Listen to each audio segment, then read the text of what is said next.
tonight. I'm Robbie. Ready? I've been told if everyone could just kind of gather in this general vicinity, that would be great. Thank you so much for joining us again. The one great day that we have to do this. I'm Robbie Reddy, the Associate Director of Advocacy and Policy here at the Asian American Federation, where we didn't even get to the best part. We represent 70 Asian-led, Asian-serving organizations serving the more than 1.5 million Asian New Yorkers here in New York City. Now, tonight we felt it was important to gather and to create a space that could hold a specific energy, a somber tone, a reflective space. For our staff, for all of you, for our community, we felt it was important to memorialize those we've lost over the past several years due to the most recent wave of anti-Asian hate, and to hate across all communities, compelled by the most recent waves of tragedy and violence beginning at the start of this Lunar New Year. We sought to create a space for all of us to slow down, if just for a bit, on a weeknight, and consider what our community has been through together. Now, top of mind, we want to make sure that all of you joining us know of the first ever Asian mental health directory that we've created with our mental health partners, including mental health providers that speak our languages and have roots in our cultures. More than 100 providers provided their information, and they can all be found at www.mhd.aafederation.org. I know that's a mouthful. I'll say that at the very end as well, but we want you to know there are resources available. And you can also find AAF staff wearing bright red t-shirts, if you can see them under our jackets, and they'll be throughout this space. And so please ask, inquire about our statewide anti-violence, hope against hate campaign and the work of more than 30 organizations, many of whom are joining us here today. Many of them are working to provide resources and empower our community through victim support services, trainings, resource sharing, reporting tools, amongst many other resources we're developing. And today, I want to specifically thank the Korean American Family Service Center and Asian American Cohesion for providing safety volunteers for tonight's event. You'll see them interspersed around wearing white vests, so please look to them as resources. And with that in mind, tonight we've invited community leaders and performers to join us in this moment of reflection. You'll hear from community leaders, nonprofit leaders, elected officials who've been fighting on our behalf, and you'll be hearing performers from within our community, from incredible talent within our community. To start off, I'd like to introduce Asian American Federation's Executive Director, Joanne Yu.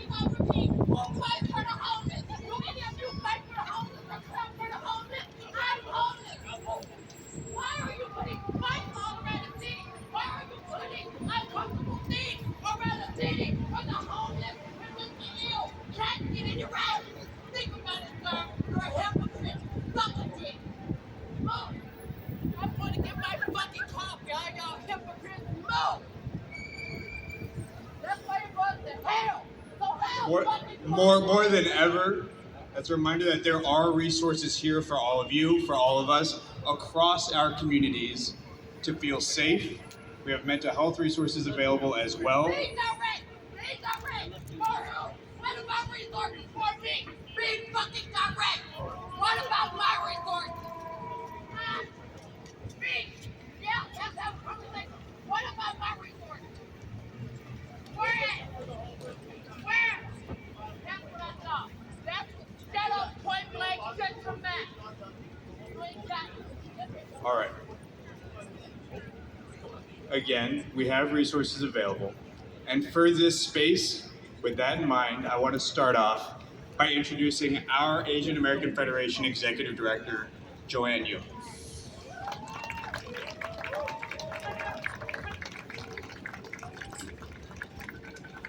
Hi everybody. I was just talking to Chi and she said, I can't believe we have to be here again, and I have to agree with that sentiment.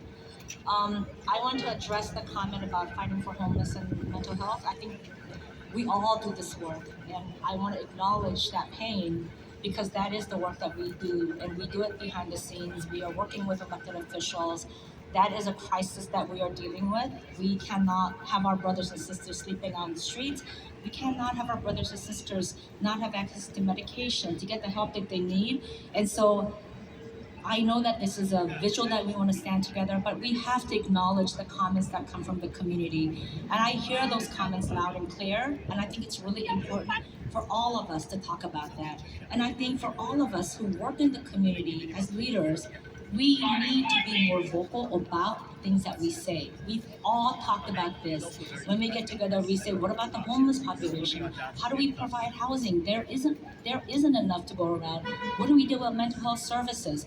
These are the things that we all work towards all the time. I can't tell you there isn't a day that goes by that I don't talk about mental health, not just for the Asian community, but for communities of color, because we are invisible and because there's a tremendous stigma. And so I appreciate that voice because that is a reminder of what we're fighting for. And I think that is where we need to always center ourselves, not just on, we are here to grieve together, but the voices from the folks who are experiencing these challenges, we need to recognize that. So I want to appreciate the comments that are brought up, and I want to acknowledge that we share that pain. But today we are here to honor the memories of Monterey Park and Half Moon Bay shooting victims and their families. Those two shootings left deep wounds in our hearts and souls all across the nation. As we prepare to celebrate Lunar New Year, one of the most joyous times in our community, we also want to recognize the anniversary of Michelle Go and Christina Lee's passing. It is heartbreaking to even say their names. What is happening throughout our country is not okay. This is not normal. No one should get shot at a dance party. No one should get shot at work. No one should get shoved off a train platform. No one should die in their own apartment. And no one should die on the street calling for his mother. We are here tonight to honor the passing of so many, too many, of our brothers and sisters and stand in solidarity with their families and the entire community. For so long, Asian Americans have been perceived as the perpetual foreigners, always from somewhere else. We have to constantly remind everyone that we too are Americans and that this is our country, this is our home. For centuries, the othering has led to deep-rooted fears, insecurities, and conflicts with not just others outside of our community, but within our community as well. We are divided by the notion of your community, my community. But the reality is that we are all one community. We all want to live in peace and safety and be fully free from the fear of violence. The issue of violence does not impact the API community alone, but disproportionately affects all communities of color. The week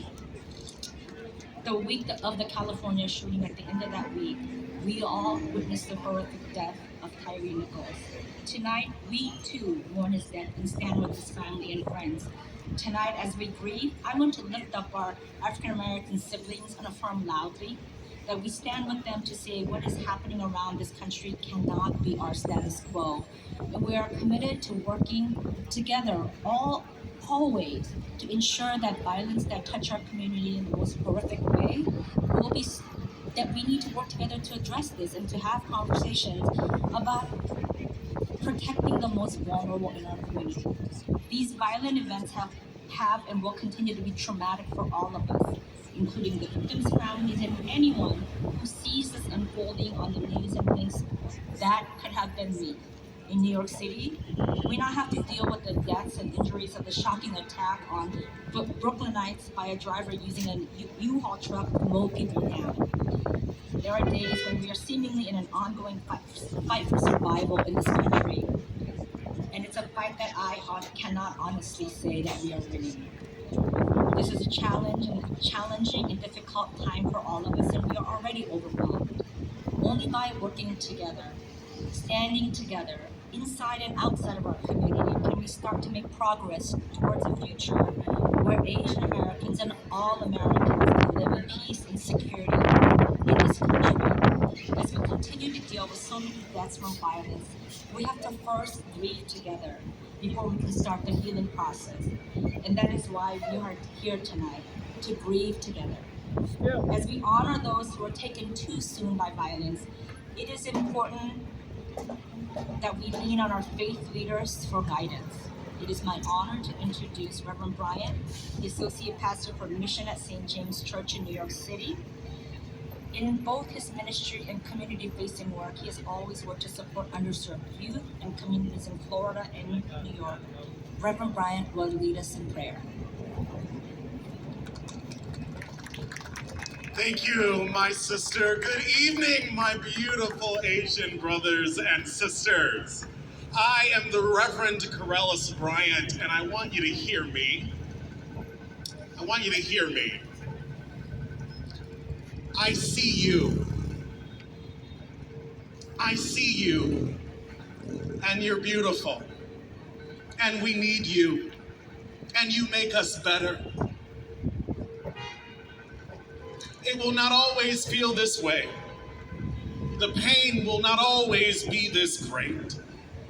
I stand here as Black clergy to tell you we will make this better if we do it together. Hear now this prayer.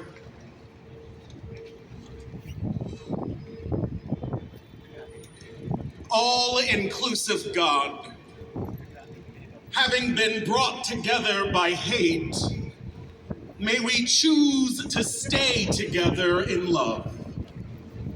May our passion for justice stay close to our heart like its glove. When we get tired and weary and worn, send us divine strength from above. In our solidarity, may we be wise as serpents and gentle as doves. Look around, dear children. The forces of hate have recruited an opposition army it did not dream of. Let's let them know that we're not afraid to fight back when push comes to shove. Let's look our Black and brown and Asian faces and see the same masterpiece that God done. Let us send a message to all who will hear that we will not stop until justice and equality is all we're speaking of.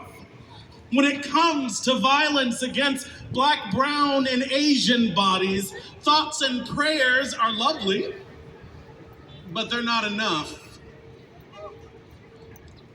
To our prayers, may we add action and accountability and consequences that are tough. Look around, dear children, and say we're gonna stick together, even when it gets tough. Let us shout from the rooftops in this city, in this state, in this country, in this world, that in the eyes of God, our sun-kissed bodies are just as beloved. In this city, in this state, in this nation, in this world, let us shout from the rooftops that Asian bodies are just as beloved. Having been brought together by hate, may we choose to stay together, my siblings, in love. Everybody, help me say, together in love. Help me say it, together in love. One more time, you can do it, together in love. May it be so. So help us, God. Amen.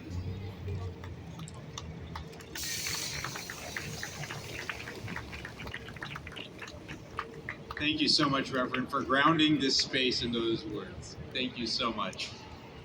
Now, next we'd like to call upon members of the New Asian Chamber Music Society, a nonprofit organization that was founded in 2010 by an entrepreneurial group of Asian American virtuosi. by delving into the giants of traditional chamber music repertoire, cultivating new voices of contemporary composers that meld elements of Western and Eastern cultures, and collaborating with a broad network of art organizations, the New Asian Chamber Music Society is creating a trifecta of innovation to enable new concert-going experiences for their audiences. And we wanted to be very conscious about bringing performers from within our communities who speak to the experiences that we all bring to spaces like this. And so it's my pleasure to introduce Andy Lin, the Artistic Director of the New Asian Chamber Music Society, and Mia Chen, who are here with us today on the violin and the viola, respectively.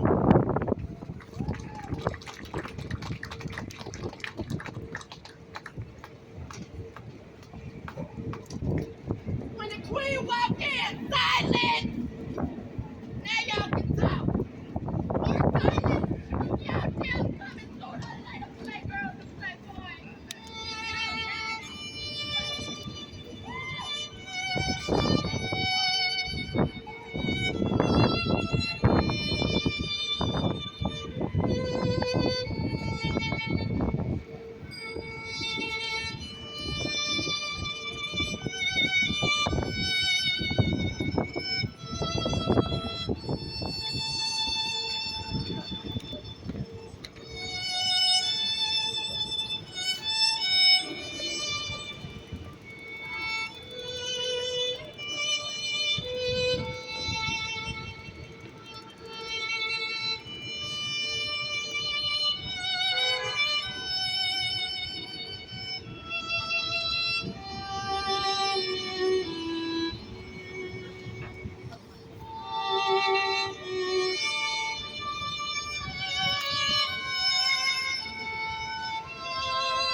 I'm Mira. Thank you so much, Andy and Mia, for gracing us with that performance. Can we give them another applause? Both of them? Thank you so much. Now, what our community is dealing with is both a state and a city issue, and it's not an issue that only our community is dealing with. As the fastest growing community in the state and in our city nonetheless, with a significant immigrant population, our concerns and our experiences continue to become a greater part of the policy conversation at every level. Next up, I'd like to call on Hassan Naveed, the Executive Director and a tireless advocate for our community, the Executive Director of the New York City Mayor's Office for the prevention of hate crimes to speak to what we're grappling with as a community and as a city. Let me just type it in. No. Let me Thank you, Robbie. My greetings, peace, and love. M-E-E-R. As Robbie said, my name is Hassan Nabi, and I'm the Executive Director of the Office for the Prevention of Hate Crimes in the New York City's Mayor's Office. My office was created in 2019, and its mandate has been to support community-based approaches in combating crime, hate crimes, discrimination, and all forms of bias. I want to thank Joanne, the Asian American Federation, and the many organizations that are in coalition with the Federation for being a part of my office's Partners Against the Hate Initiative, which supports the Federation's efforts, its community-based efforts, and the organization that works with to combat the hate crimes that have occurred against AAPI New Yorkers, and also ensures that AAPI communities are safe. Mayor Adams has made it clear, our city does not tolerate any type of hate or bias against AAPI communities. And this administration's approach ensures the most comprehensive response that involves community-based approaches, as well as the full weight of our city government and its city agencies, including police department. We are gathered here today to honor the lives lost to the senseless violence. I know that the words that I say today cannot manage the depth, the pain, and the sorrow that our communities have faced over the last few years. But please know that you are not alone in your grief. And whatever heavy sadness weighs you down, we are here for you. As New Yorkers, we have always stood united against violence. And today, we are gathered here united to say loud and clear, no more. We will not continue to fight against this hate. We will continue to fight against this hate until it no longer exists. I've been doing this work for the last several years as part of the office from the onset of the pandemic. I've spoken to many of you. I've worked with many of your organizations in doing these efforts on the ground, whether it's us standing here in Union Square, letting businesses know what happened to victims of hate crimes, or it's us being at JFK Airport, passing out cards, being able to ensure that many of our taxi drivers know that there are resources and services available for folks. I know the anxiety that many of you have felt over the last few years. It's a worry that comes from waiting for a grandparent to come home. It's the hope that your child isn't being bullied at school because of the circumstances that are around this. And your loved ones are not being victimized by this ongoing violence. We see the faces of the innocent lives that we've lost in Monterey Park, or Half Moon Bay, or the folks that we've lost here in New York City. And we say to them, we honor you. We will continue to fight for a New York City that will stand and make sure that all of our communities are safe. I'm here to tell you that there is a path forward. I see it today. It's in the community. It's the folks that are here. It's those organizations that have stood up. Our allies who have said that we are here for you and we stand united with you. And it's those organizations that are part of the Federation that are doing the work on the ground. It's the grassroots work that's happening to ensure that our communities are safe. However, it's important more now than ever for us to continue to stand united, continue to support all efforts to fight against the hate. And today, I call on all New Yorkers and our allies to step up united and let the world know that we will not let this hate continue. Thank you very much.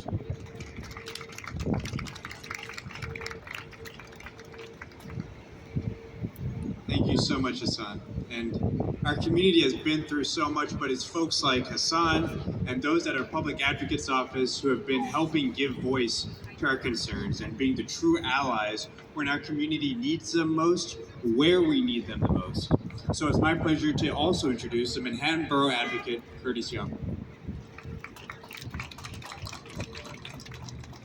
Thank you very much. It's an honor to be here with you all this evening. My name is Curtis Young, the Manhattan Borough Advocate in the office of the Public Advocate Jemani Williams.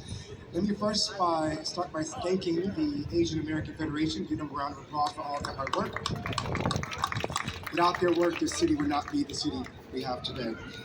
In New York and across the nation, we have continued to see attacks against the Asian American community.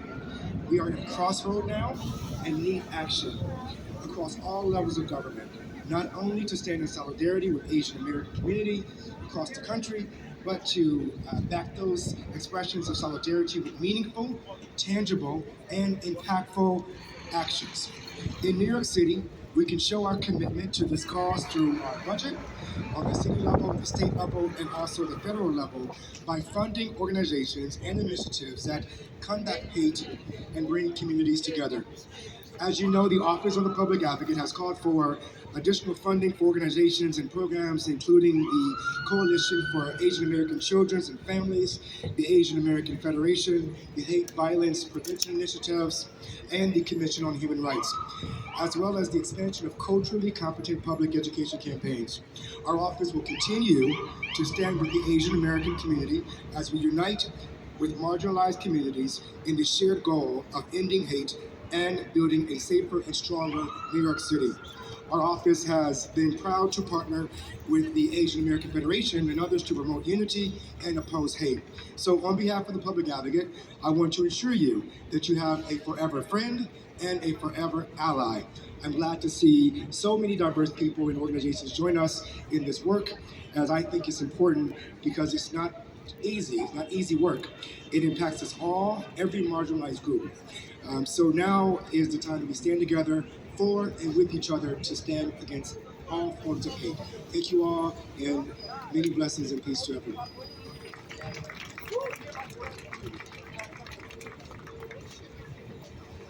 Thank you so much, Manhattan Borough Advocate Young. I know he's only 2 weeks into his job, but he's already making a big impact. So thank you so much again. Next up, I'd like to call upon Councilmember Christopher Marte, who represents the 1st District, including the incredibly vibrant, the incredibly resilient Manhattan Chinatown.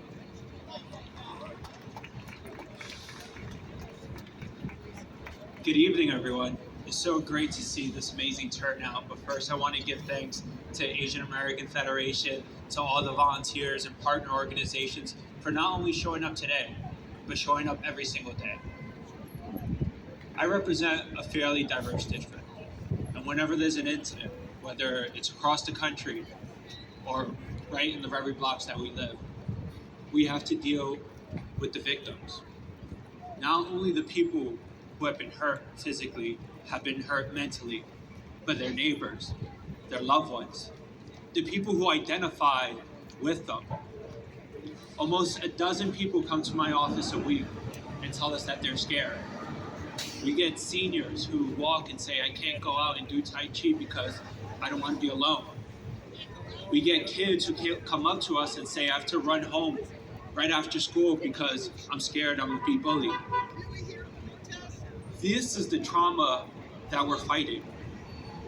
But there are people that look at this trauma as opportunity, that seizes on them like a prey, and uses their narrative and uses their trauma to divide us, to say that no one's gonna fight for us, they're never gonna pay attention to us, that we will continue to live in the shadows.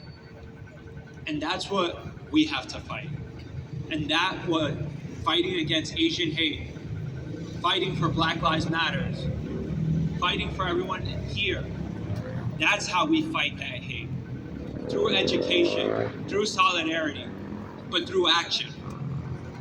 One thing that has become so real to me this first year in office is how systemic the racism is.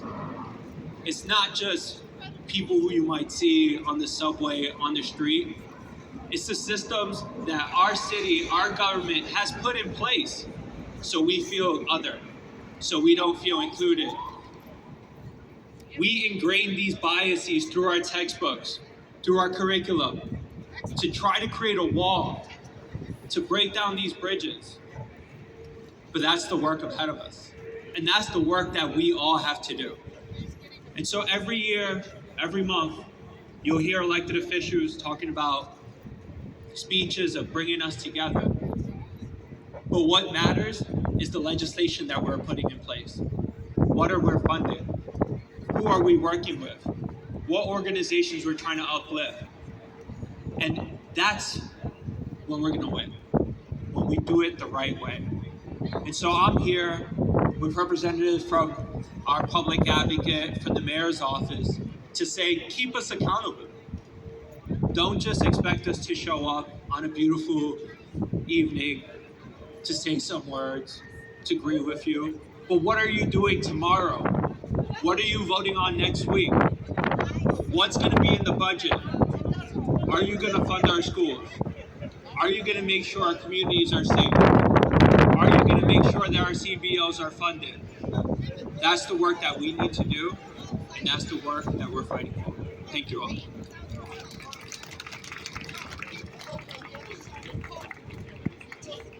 Thank you so much, Councilmember Marte. If this evening has already introduced us to a concept, it's the importance of solidarity, the importance of seeing the collective needs and how it shows up in all of these different ways that we need to answer collectively. So thank you again, Councilmember. Next up is an incredible performer, a non-binary filmmaker, muralist, and poet who is behind the public art series titled In the Future, that serves as a space for the Asian American community to grieve, to heal, and build coalitions toward futures and a safety free of anti-Asian violence. I'd like to introduce Jess X. Snow. Hi, thank you for having me today.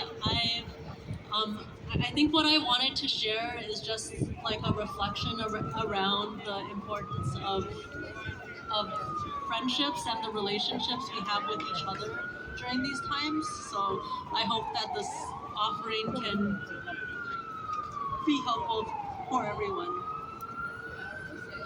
In Washington Square Park, the organizers placed incense, fruit, and a homemade dinner on 3 massage beds as a cellist plays a melody to hundreds of us in prayer. And I know the trees are singing too. On my way home at night, I cover my face with a mask, practice my peripheral vision, look both ways before crossing. I wonder what the mothers were dreaming of the morning they woke before their last day at the spa. They never consented to the immortalizing of their lives on the internet to be shared over and over. What if dragons do not want to be remembered for how they were slain, but rather the ways that they soar and who they chose to fly with? I want us to be remembered for who we choose to fly with. So when the sun goes down, I repeat this all again. And at night, I phone my friends, one after the other. Alon tells me of a canoe where we align in the middle of a calm lake. With the blink of our eyes, we teleport our favorite foods from the villages of Jiangxi, China, and Oaxaca, Mexico, onto our laps. Sonia speaks of a dance party where our queer, black, and brown friends see us hiding in the corner, and it's okay because they read the overstimulation on our faces and they know to come to us. Frizzly tells me of a future where we are traveling the world, making movies without thinking about the limits of budgets and green cards. Treya lies in a forest under a weighted blanket and tells me about rest, the song that greets their lips after the full day they spend beneath their leaves, breathing the clean air. Adrio turns on a time machine and plays me home videos of our community's future children. After the decades that their ancestors spent learning how to keep each other safe without the state, they spend their days dreaming about other things, like superpowers, gardens, and outer space. I listen to these stories, and suddenly the spirals subside, and for the first time this week, I can finally sleep. In my dreams, I arrive in the future. There, our elders always make it home. In the future, the dancers never die. They reach up to the sky, And in the future, I will look into your eyes and see all of our futures light up the night with the deep knowing that no guns will come for us in the future. We embody the dragons that we always were, no longer hunted, but finally flying. In the future, we become a murmuration of starlings struck by lightning, but still soaring. I see them disband in an ancient dance and then come together in the form of an enormous dragon stretching across the entire sky. And I tell them, finally, we have arrived. In the future, we are safe. In the future, solidarity becomes the deepest synonym for love. In the future, this land is returned to indigenous hands, and in the future, the safety of the Asian community does not come at the expense of Black liberation, and we walk with the deep knowing that our safety is bound to each other. And one day, the border between the future and today will be but a thin layer of skin. I'll meet you there, and together we'll wake up. Thank you.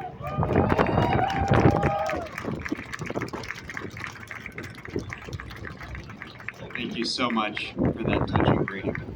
And in contemplating the words that they spoke, we have with us here also today Jasmine Jing, a Chinese American singer songwriter based here in the city. She makes music to tell a story, inspire the way we understand ourselves and the world around us, and build community. Jasmine advocates to support independent arts and is a facilitator of community spaces. She is a co-founder, actually, and show director at Keepsake House, a home for independent artists to share the stage and make memories out of live performances like you'll hear today. Jasmine?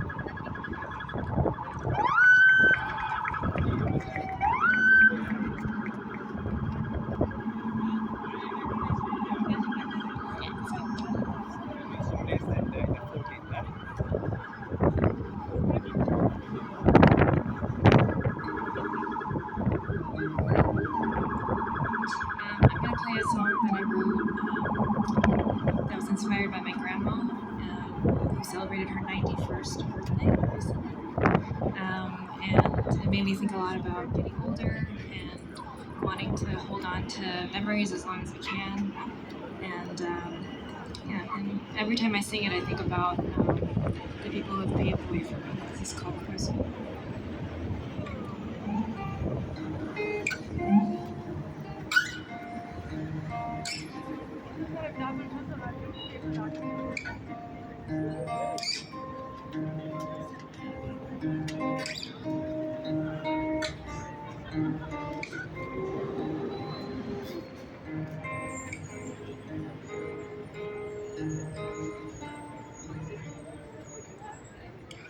Can't go back when I left you last.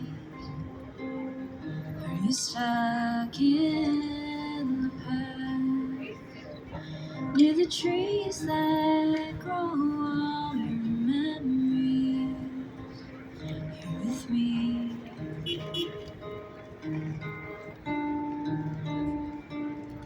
Still see your smile in the miles of our way.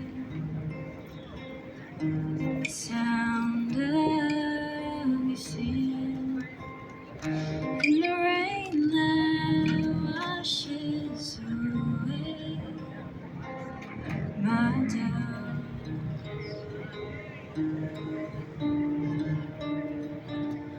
I guess I'm just scared of remembering less of the way you smiled, dear.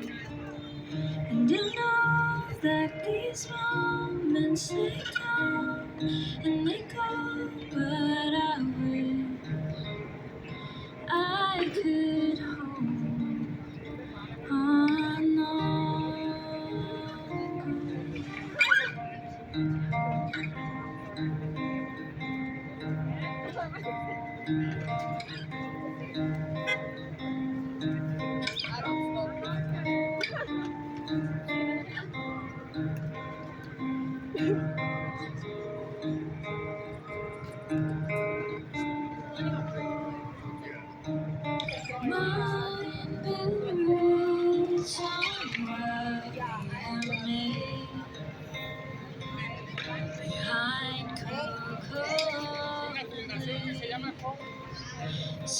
hopes that sit on the steps of our station. Whoa. These headlines carry my days as clear as I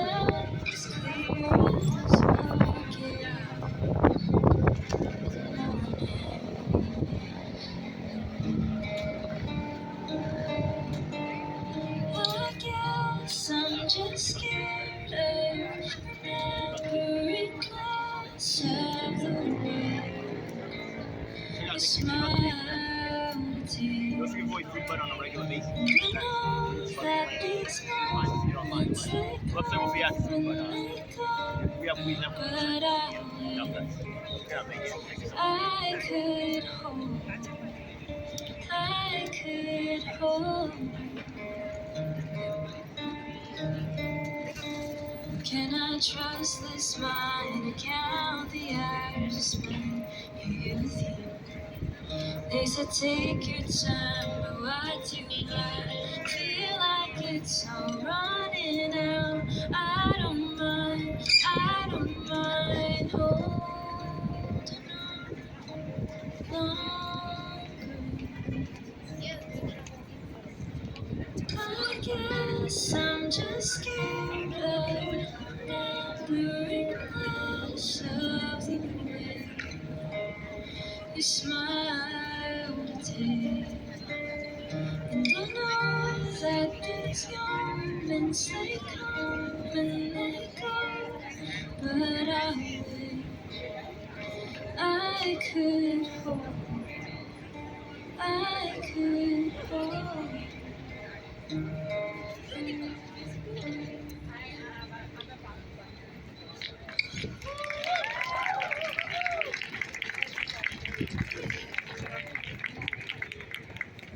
Thank you so much, Jasmine. I don't have their social media handles, but if we could give Jess and Jasmine another round of applause for those incredible performances. Thank you so much for gracing us with your presence. If anyone can find them on social media, please let us know. But thank you again. Now, I'd like to introduce someone who's been an incredible ally to our community for an organization we consider our sibling. The Hispanic Federation is a nonprofit membership and advocacy organization committed to empowering and advancing the Hispanic community. We consider them our sibling. We have worked on so many things together. We share so much of this work together. And here with us today is their Director of Immigration Programs, Cindy Treminio.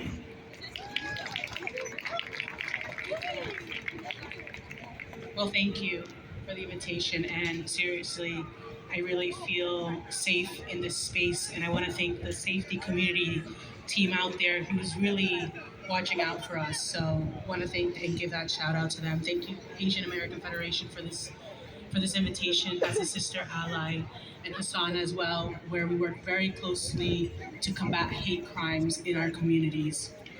Again, my name is Cindy Treminio, and I'm the Director of Immigration Programs at the Hispanic Federation. And first, on behalf of the Hispanic Federation and the Latino community in the city and across the nation, I'd like to express our deepest condolences to all the families that we have lost loved ones to communities due to senseless xenophobic, hate, and gun-related violences.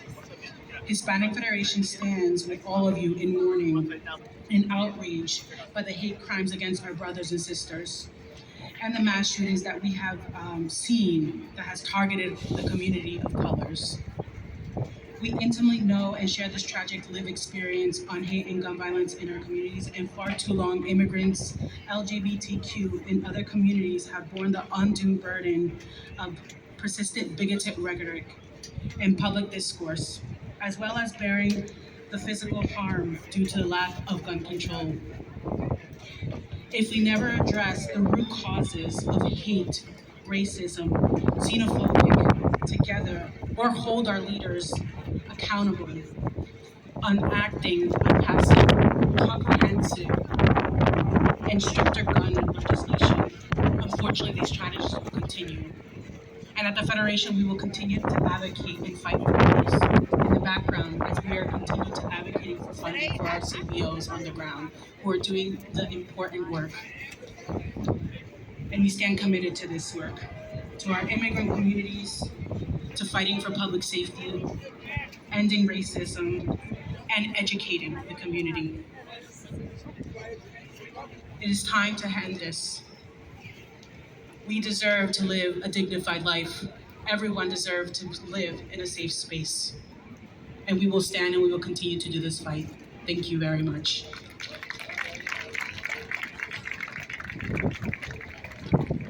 Thank you so much, Cindy, for that, those comments of solidarity. Now we are graced with the presence of 3 council members. We are glad to see Councilmember Sandra Ong, representing the 20th District, the chair of the Government Operations Committee at City Council. We are here to welcome Councilmember Linda Lee of the 23rd District, who is also the chair of the Mental Health Committee. And then we're here to welcome Councilmember Natasha Williams of the 27th District, who is also the chair of the Civil and Human Rights Committees. All 3 serve critical roles in City Council, are critical allies of our community, are leaders in our community, and we're grateful that you could join us today.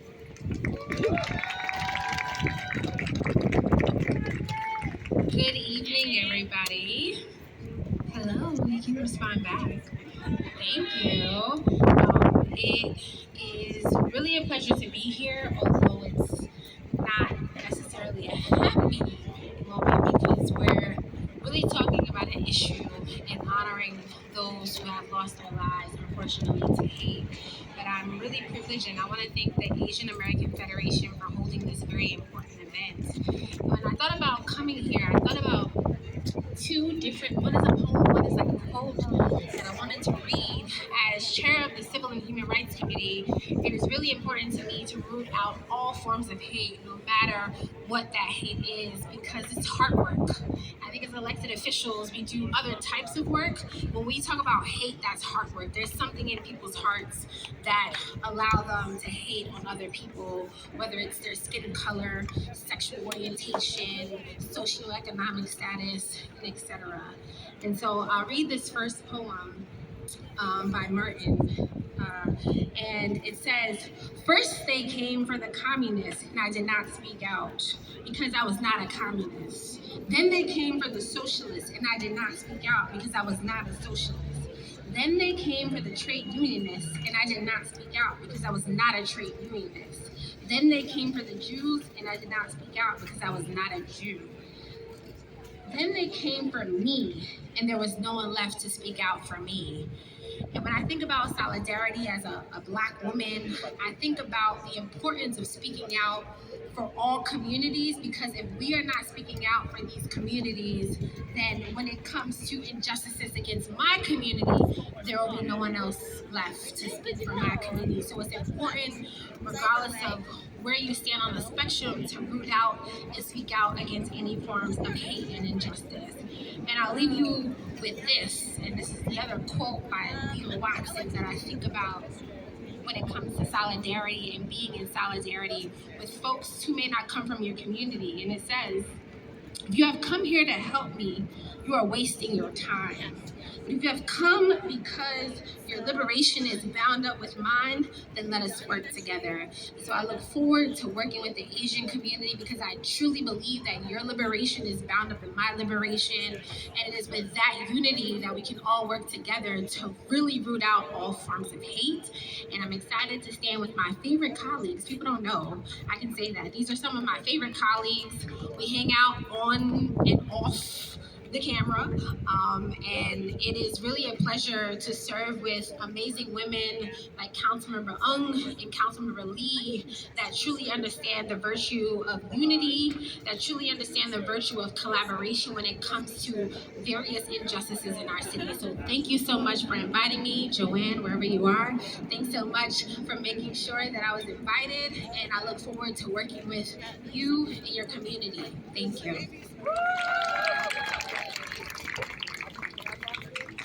Hi, I'm City Council Member Sandra Ong. I'm from Flushing, District 20. I want to thank first Asian American Federation, Joanne, for being such a leader in the Asian American community. You know, I really stand here with such sadness that we are here again. You know, we are here, you know, this is the 1 year anniversary. Michelle Go, Christina Yuna Lee, Grieving Ma.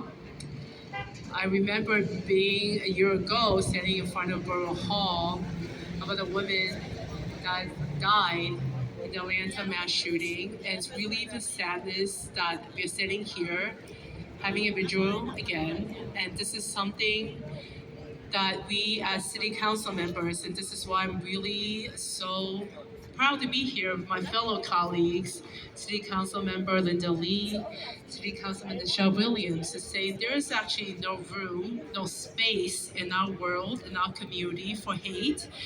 And there's no space also for violence. And this is something we as a community, as elected officials, as community leaders, of all of you standing out here today, we must talk about this honestly, and we must have to figure out a way. We have to get past being in spaces where we're talking about anniversaries of people who are dying in front of our eyes, and then nothing happens. So, and this is the really grand sadness I'm sitting here today doing this. But on the other hand, it's so important that we do remember those who have passed away, and we remember we have to do better. So, you know, I'm here with my fellow elected officials to say we have to do better, and we are going to do better. So I'm just thankful for all of you here today sharing this space. You know, giving our deepest condolences to all the families and friends who have lost their loved ones in this very sad and trying time. So thank you for being here today. Hey everyone, my name is Linda Lee, City Council Member for District 23 out in Eastern Queens. And I'm so excited to be here with my colleagues in government. And I gotta say, it is really a tremendous opportunity that we have on the council this year because we are the first majority women-led council. We have the most diverse council ever, and for the very first time, we have 6 Asian Americans on the city council, which has never been the case before. And Sandra Ong has been a close friend of mine for many years throughout her work with Grace Ming's office in government and you know, the work that she's done with domestic violence victims previously. And then Tasha Williams and she and I are the co-delegation chairs for Queens. And you know, one thing I have to say is that we actually have very real relationships on the council where if there's anti-Asian hate, anti-blackness, anti-Semitism, anti-anything, we really come together and rally as a community to speak up for one another because I mean, I know that this may sound cliche, but if there's hate against one of our communities, that's hate against all of us. And Queens, I know, no offense to the other boroughs, but Queens is the most diverse district in the entire United States. And as representatives, all of us coming from Queens, we have an opportunity to really be leaders, stand up, be united, and to show people that we will not stand for this kind of hate that's happening in our community. And we really mourn the loss of those lives that were lost in California, and most recently all the different hate crimes that have been happening across the country. But I think it also is a real opportunity for us to have very honest conversations about some of the issues that are happening between our communities and within our communities and how to address that. And so as a council, I'm hopeful. You know, I'm hopeful that we can work together. And I just want to thank Joanne, you from the Asian American Federation, as well as all the nonprofit organizations here that were helping out our community members day in, day out throughout the pandemic, throughout all of the fear and the crimes that were happening. And I just want to thank all the nonprofit leaders who are here.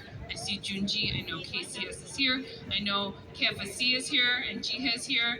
And there's just so many organizations that really have been providing the services on the ground, and that cannot be amplified enough, and we really appreciate all of your efforts, and we will continue to work as a council on the city level to really fight for those. Now that we have a seat at the table, we got to use that voice to amplify the issues that are happening in our community. So we will continue to work together side by side to amplify your voices, and we just thank you all for being here tonight, so thank you.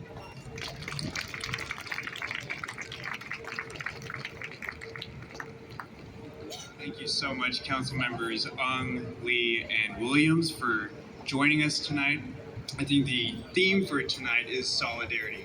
All the different ways this fight looks, and one thing that we're very deliberate about in putting this event together was that we want to cover the entire spectrum of what the solution is going to look like. The direct service work on the ground, the sharing of space on a daily basis, the policy making and the advocacy once we get a seat at the table, using that voice that we have, that we fought so hard for, to enact changes so that it's just a little bit easier to do this work. It's just a little bit easier to be an Asian in New York.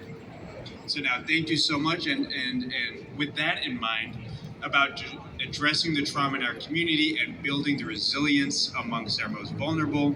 It's such critical and difficult and complicated and nuanced work. And our Hope Against Hate campaign, started in 2021, has been doing just that, supporting more than 30 organizations from across our state to actually impact and help thousands of New Yorkers through anti-violence trainings, victim support services, and safe zone development work alongside local small businesses and faith centers, among so many other streams of in-demand work from amongst our community members that many of our community organizations that they cited who are here today specialize in and have specialized in for decades. As a critical partner in this work, we have with us Nonviolent Peace Force, an international humanitarian protection organization and worker that works alongside communities to build peace and protect civilians in violent conflicts through unarmed strategies. They have been so critical, being the experts in so much of this work, helping us train thousands of Asian New Yorkers and allies in bystander trainings, in mental wellness checks, and de-escalation techniques, and we are so thankful to have here with us their Director of Mutual Protection, a sibling I personally have learned so much from, and that our community has so much to thank you for, Kalia Mendoza. Thank you so much, Ravi. Thank you so much, Joanne, everyone with the Asian American Federation. Thank you all for being here. Can we just take a moment of silence? A moment to honor our trauma, to honor our strength, to honor those that have joined the ancestors. Let us take a moment to just reimagine a safer world, what that world looks like, and what do we commit to.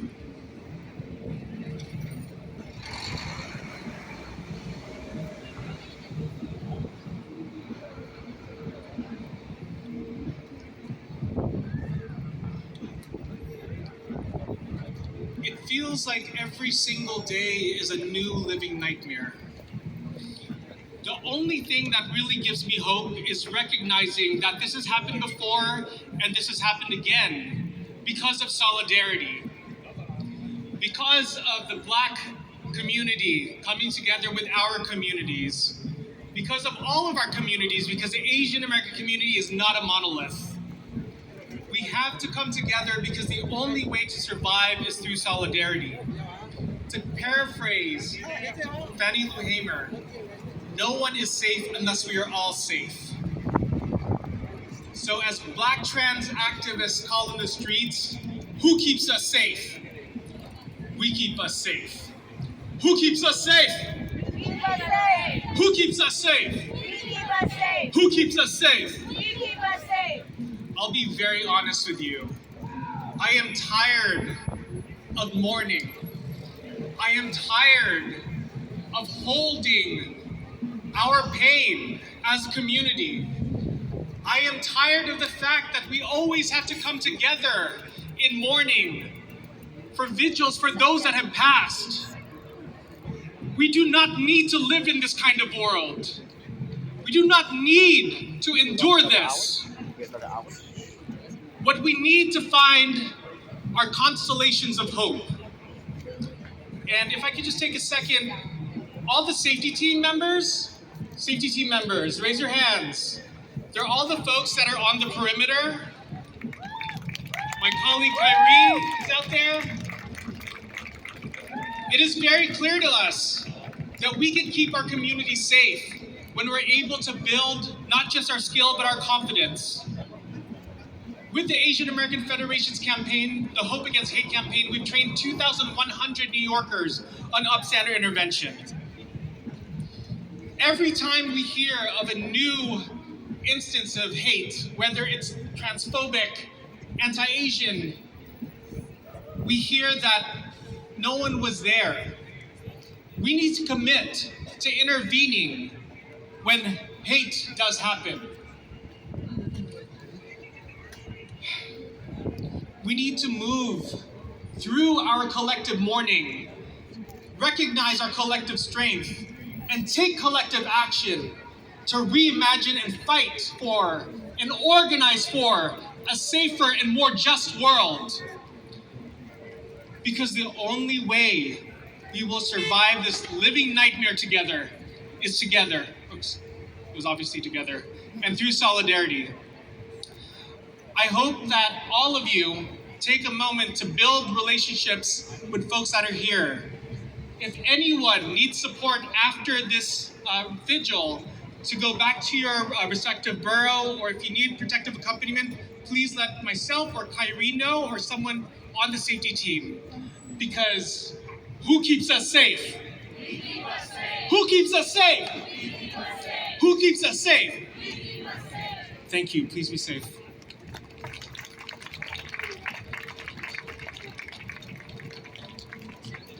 Thank you so much, Kalyan. And just as a reminder, who keeps us safe? Who keeps us safe? Who keeps us safe? Thank you so much, Kalyan, again for that reminder. And so much of this work hinges on the work already being done in our communities by organizations with built-up trust, who are often the first places our community members go after tragedy and trauma. Founded in 1989 as an all-volunteer group, Korean American Family Service Center is the first anti-domestic violence organization dedicated to serving the Korean American community in the New York tri-state area. Here with us today is our executive director, who really does like 5 or 6 jobs in reality, Ji-Hae Fisher.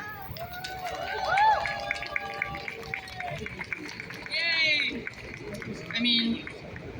I just want to give a big shout out to our volunteers here today, the Nonviolence Peace Force, KFSC's volunteers, and also AAC volunteers for keeping us safe. And this is a work that we've been doing through the Hope Against Hate by Asian American Federation. So thank you volunteers. Hi, my name is Ji-Hae Fisher. I'm the executive director at the Korean American Family Service Center. We provide support to the survivors of gender-based violence. Thank you, Asian American Federation, Joanne Yu and her team for providing this important space for honoring the lives we lost by the senseless violence. After only weeks into the new year, the recent shooting in Monterey Park and Half Moon Bay have placed the country in shock and despair. Our hearts sink at the thought of how the victims' lives were stripped from them during the time of cultural celebration. Our prayers go out to the victims and their loved ones, and we grieve with the rest of the nation, looking for an answer to the countless crises that have stemmed from gun violence. As an organization focusing on ending gender-based violence, we are unfortunately too familiar with how gun violence can destroy the lives of our communities and why we need to take action to protect our nation. What we cannot do is simply mourn for a short time and allow these victims' stories to be forgotten. The Korean American Family Service Center does not plan on letting these victims' lives go in vain. Our goal has always been to create a violence-free society and uproot the very hate that led to the loss of lives. We will do whatever is necessary to break the cycle of fear and violence that our society has become accustomed to and work towards our vision with the help of our community and supporters and friends, allies like yourselves. KFS stands alongside our allies who are here today in the ongoing fight against violence, the very violence that took away innocent people. While we mourn the loss of countless lives across the country, we hope that we can draw upon our community's shared experiences, expertise, and energy to support one another in the continuation of our work. Not just today, not just this week or this year, but every day going forward. Thank you, everybody.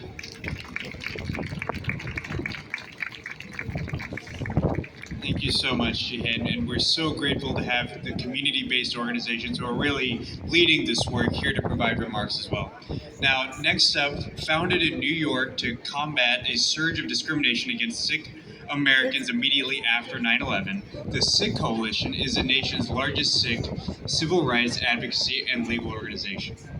Through the community, courtrooms, classrooms, and the halls of Congress, the Sikh Coalition works to protect the constitutional right to practice your faith without fear. They strive to do this with integrity, selflessness, and the belief that our shared work holds a greater purpose, a theme throughout this night. And their senior manager of policy and advocacy, Nikki Singh, has been such a vocal advocate and ally for our community. Nikki.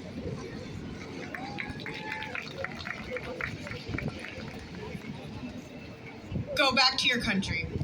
I was 9 years old the first time I heard someone say this to my grandfather. He has a beard and wears a turban, clearly recognizable Sikh articles of faith. Sikhism is the 5th largest organized religion in the world, with around 500,000 followers here in the United States. Yet we continue to experience anti-immigrant sentiments, bullying, violence, and discrimination. Today, my heart is with not just the victims' families in California and Atlanta, but also with the family and friends of Michelle Go, Christina Yuna Lee, and the Asian American community as a whole. The Sikh community knows firsthand the pain and trauma that comes along with being repeatedly targeted by hate-based violence, and we share similar experiences.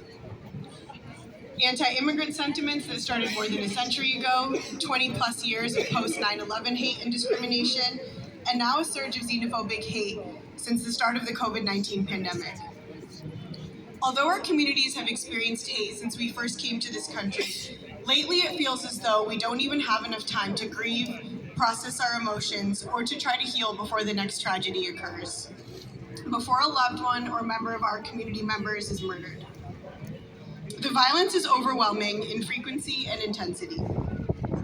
We mourn all the lives lost due to senseless violence and recognize the thousands of others, the family, friends, and neighbors who have been affected. And while we grieve, we must continue to do the even harder work of refusing to allow hate to paralyze us. This means refusing to allow hate to drive us out of the public spaces in which we know we belong. Our mothers and fathers have the right to go to work and return home unharmed. Our grandparents have the right to go for a walk in their neighborhood without fear of harassment or assault. And our children have the right to go to school, to learn, and to thrive without the fear of bullying. If hateful words, actions, and ideologies continue to send us the message that we do not belong, we will continue to refuse to hear it. In the Sikh faith, we believe in Chardi Kala, eternal optimism. And while that optimism is grounding, it does not make it less essential to implement actionable solutions to address hate. Change starts in our homes, with families embracing and celebrating the people in their neighborhoods. Our stories and experiences need to be taught in history, social studies, and religion classes. And on the policy side, we need inclusive and effective legislation combating hate, employment discrimination, and bullying. We must also work together to find sensible solutions to treat the threat of gun violence. Our communities need both legislative action and social change to safeguard our liberties and lives. It strengthens my own sense of Jardikala to see representation from so many different communities, elected officials, faith leaders, and allies here today. Together, I know we can sustain our commitment to action, that we can continue this work together so that future generations have the freedom to live fearlessly. Thank you.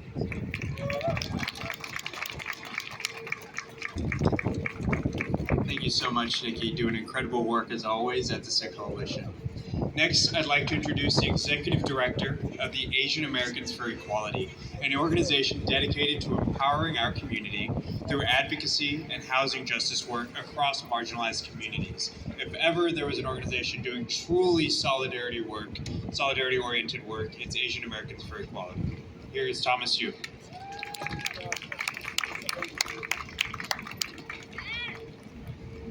Thanks, Robbie. Good evening, everyone. I'm just struck by, thinking about the last time I was up here in a very similar situation in the middle of the pandemic when, again, we were, decrying the violence against our community and talking about just the systemic, inequities that put us into this situation. And as you heard from many of the speakers today, we really don't have to live this way. And we, with, the support of everyone here, can really try and continue to strive to make that ideal, a reality. Like every time we have these kind of incidents and tragedies in our neighborhoods, in our communities, across the country, and very close to home, I do find solace and exhortation to continue what we do, even though sometimes it feels like a thankless task and you're constantly pushing up a giant boulder up a hill. It's always because it's because of you all. You guys come out. Even though we have sustained this again and again, we're here again, today, tonight, and tomorrow. We're going to keep doing this until the work is done. And for those of you, perhaps you're walking by, you're on your way home from a long day at work, we welcome you to join us as well. This is meant for not just those of us who are Asian American, but we believe in the ideal that our work doesn't stop until there's equality and equity for all. And when, sometimes we have been confronted with the question recently, how does, some of the tragedies that are also perpetrated by members of our own community count towards, how's that anti-Asian hate? I'd like to explain a little of that in terms of we aren't, in control of our destinies in terms of resources for our communities, and that comes from a systemic inequity that has been part of our reality since day one, when whether it's ourselves or our ancestors and generations past have come to this country. We need our fair share of resources. If you see a lot of what's causing this, not only do we have the kind of hatred and misunderstanding from outside, we do have serious issues that we have to deal with from our communities from within.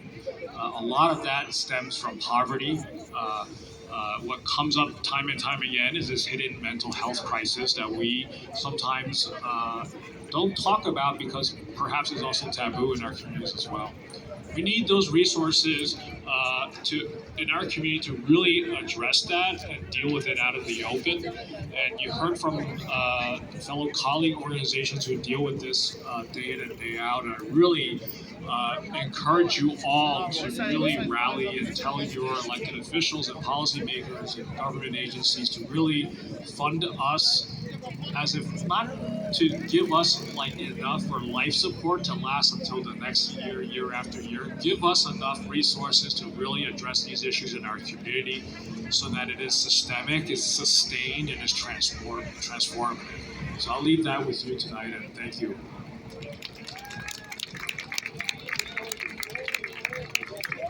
Thank you, Tom, from Asian Americans for Equality. And as we wrap up, we have another performance before we provide closing remarks. Finally, we have Carolina Doe, an actor, playwright, producer, community organizer, and the co-founding producing artistic leader of the Song Collective, as if she didn't already have enough on her plate.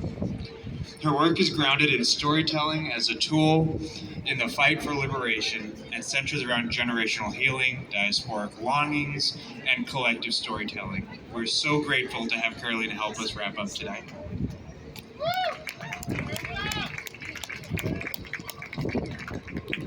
First, I want to say thank you to the Asian American Federation and the organizers and everyone here who is on the perimeter keeping us safe. And I want to take a moment to thank you all for coming out today. I know it's not easy to get out of your house sometimes. I have a very hard time. And so we have discussed and brought into this space a lot of heavy feelings.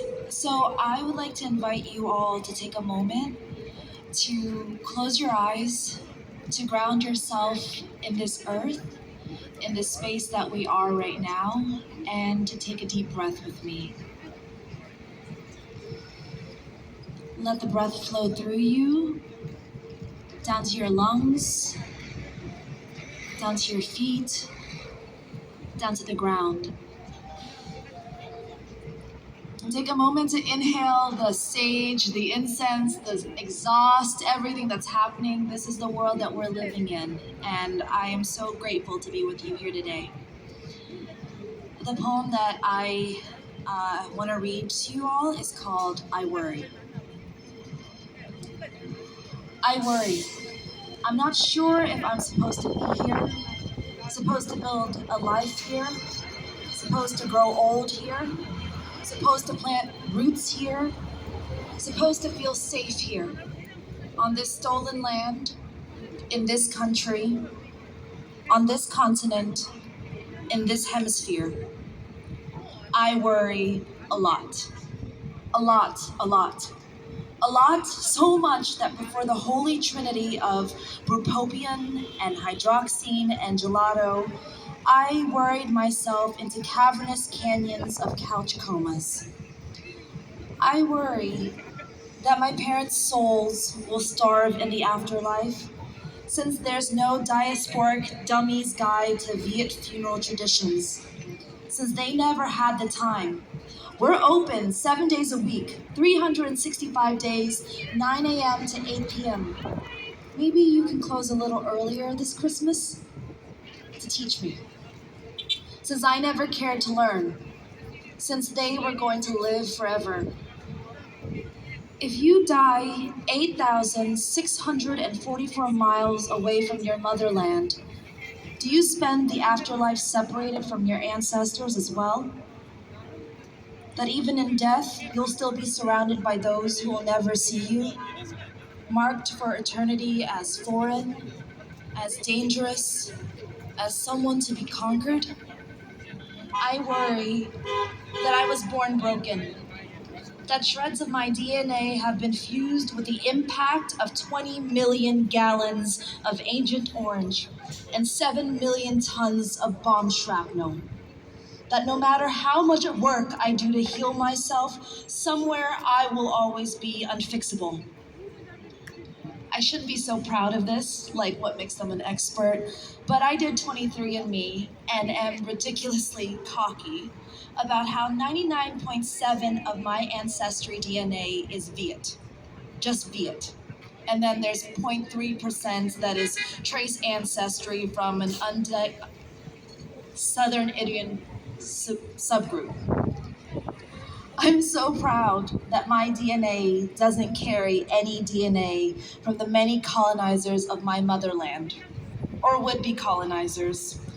It's as if all the women in my bloodline were like, if you want to be my lover, you gotta be Vietnamese. It also means that countless generations of my ancestors were born, lived, and died never once leaving Vietnam. So if I die 8,644 miles from my motherland, do I spend my afterlife separated from my ancestors as well?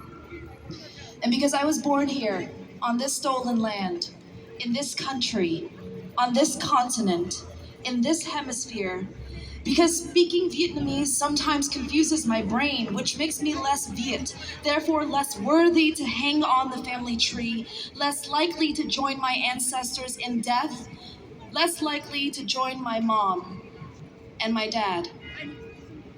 I worry when I take the train home after 8 p.m., when I'm alone on a platform, when there's someone else on a platform, when I walk my dog alone, when I get a news alert on my phone, when I see someone stare for too long, when I sense a shadow over my shoulder, when I hear a car backfire. I worry when my phone rings from an unknown caller that bad news is waiting to speak on the other end. I worry that this isn't hopeful today, that you're not catching me on a it's gonna all work out day today. I worry, so I call my mom, who also worries.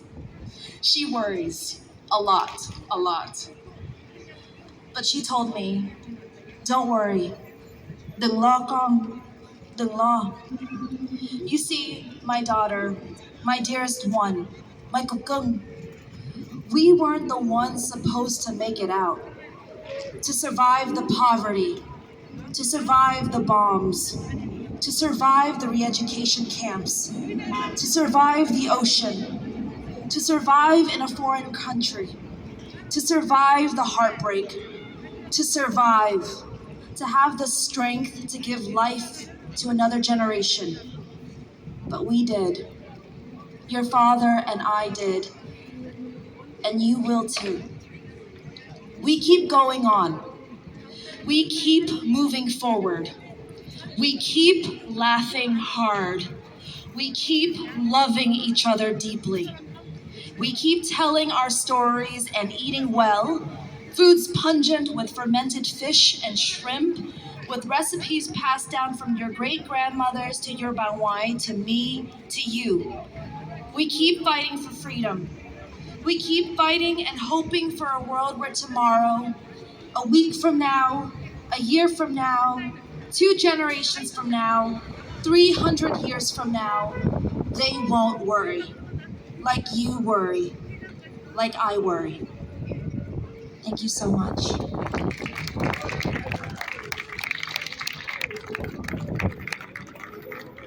Thank you so much, Carolina. And while we await the day when policy doesn't fall back on the rhetoric of our resiliency, we do want to lift up the resources in our community that we continuously, persistently fight for and ask for support for. So we invite you to look into our mental health directory at www.mhd.aafederation.org. We invite you to look into and explore the work done within our Hope Against Hate campaign. In the back, you'll find a resource table with materials that you can use to help yourself. There are QR codes where you can access more mental health resources and anti-violence resources. And I was just notified by Jihei that the Korean American Family Service Center does have a 24/7 hotline. The phone number is 718-460-3800. You can also go to their website, find them on social media to learn more. And before we wrap things up, I do want to hand it off to our executive director, my boss, Joanne Yu. Everybody, thank you for coming. I know it is winter, it is getting cold, and I know you want to get home, but we're really grateful that you stayed. My deputy told me that I need to share some words of encouragement. And, these are some really challenging days that we're living through. But something that I hum to myself often. Not a lot of people know, but I'm a pastor's kid. And shout out to the pastors, right? And there was a song that I learned when I was in school, and I will tell you that I hummed it a lot. The children's song that we learned was "Who's My Neighbor?" And I think about that song all the time because I want our community in our greatest time of sadness to think about who our neighbors are. Our neighbors are not just Asian Americans. Our neighbors are Black, white, Jewish, Muslim, Sikh. They come in all shapes, colors, religious backgrounds, our neighbors are the people who are standing next to you. Please reach out to them. You heard somebody who's in tremendous pain today to ask about what about the homeless? What about mental illness? That is a question that we have to answer. That is the X that we are all solving for. It is so easy in New York City to look away. I'm going to ask all of you, as we mourn our community, the victims in our community, please mourn other victims. We cannot keep coming out here and sharing pain and grieving, not just in our community, but having to stand with other communities doing this constantly. Please remember, please don't look away at all of the vulnerable New Yorkers out here doing the best that they can, trying to survive. Please raise your voices. Please continue to build community and always answer the question for yourself, who is your neighbor? Thank you everyone. Get home safely.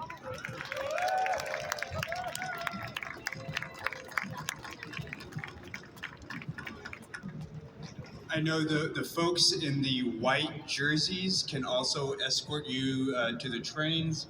Kalyan flagged those. They are over here if you want an escort while you get home safely or want to learn more about the work that they do.